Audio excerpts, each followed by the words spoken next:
Hi hello வணக்கம். கலையின் காமெடியில் இன்று ஒரு வீட்டில் அம்மாவும் பொண்ணும். இங்கே பாருடி, எப்பவும் பொய் பேசக்கூடாது, அது தப்பு. இந்த உண்மையை சொன்னால் நம்ம உயிருக்கு ஆபத்து வரும் தெரிஞ்சால் மட்டும்தான் பொய் சொல்லலாம், மற்றபடி சும்மா சும்மா பொய் சொல்லக்கூடாதுன்னு எத்தனை தரம் சொல்லியிருந்தேன். இருந்தோம் எக்ஸாம் பேப்பரை என்கிட்ட காட்டாமல் ஒளிச்சு வச்சுருக்க. காலையில் நான் கேட்டதுக்கு இன்னும் பேப்பரே தரலன்னு பொய் சொன்னேன். இப்போ நானே கண்டுபிடிச்சி பார்க்க வேண்டியதாக போச்சு. மம்மி, நானே உங்ககிட்ட எக்ஸாம் பேப்பரை காட்டியிருந்தேன்னா என்ன செஞ்சுருப்பீங்க? என்ன செஞ்சுருப்பேன்? இவ்வளோ கேவலமாக மார்க் வாங்கியிருக்கிறதுக்கு 4 சாத்து சாத்தியிருப்பேன். பின்ன கொஞ்சவா செய்வாங்க?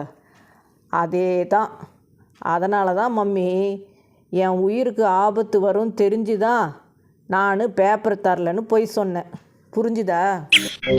ஒரு வீட்டில் ஹஸ்பண்டும் ஒய்ஃபு.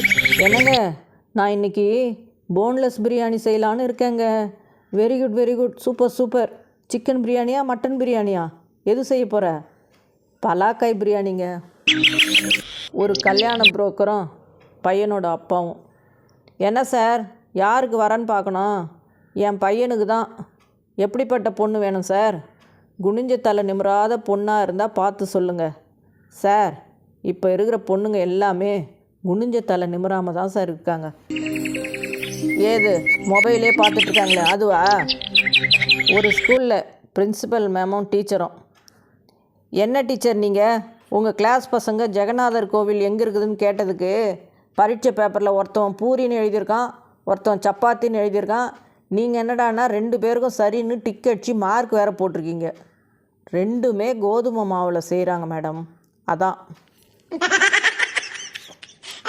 எக்ஸ்கியூஸ் மீ சார், என்னை பஸ் ஸ்டாப்பில் ட்ராப் பண்ணுறீங்களா? ஓகே வாங்க. Thank you sir. நீங்கள் எந்த ஊர்? நாங்கள் சென்னை தாங்க. சிங்கிளா? சிங்கிள் தான். ஒரு நிமிஷம். ஹலோ ஹேமா, உன் புருஷன் என்கிட்டயே சிங்கிள்னு சொல்கிறான், பார்த்துக்கோடி. ஒரு வீட்டில் கணவன் மனைவி. ஏங்க, நான் உங்ககிட்ட ஒரு முக்கியமான விஷயம் சொல்லணும். ஏண்டி, இப்போ தானே ஆஃபீஸ்லேருந்து உள்ளே நுழையிறேன், அப்புறமா சொல்ல? இல்லைங்க, இப்போவே சொல்லி ஆகணும். சரி சொல்லி தொலை.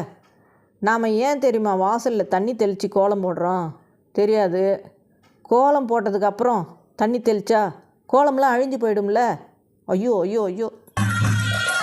ஒரு பொண்ணுக்கிட்ட லவ்வர் இருக்கான்னு கேட்குறதும் கண்டக்டர்கிட்ட சில்லறை இருக்கிறதான்னு கேட்குறதும் ஒன்று தான். எப்படி இருந்தும் 2 பேரும் இல்லைன்னு தான் சொல்லுவாங்க. அட ஆமாம்ல. சிரிச்சிட்டே இருங்க, சந்தோஷமாக இருங்க. மீண்டும் சந்திப்போம். நன்றி.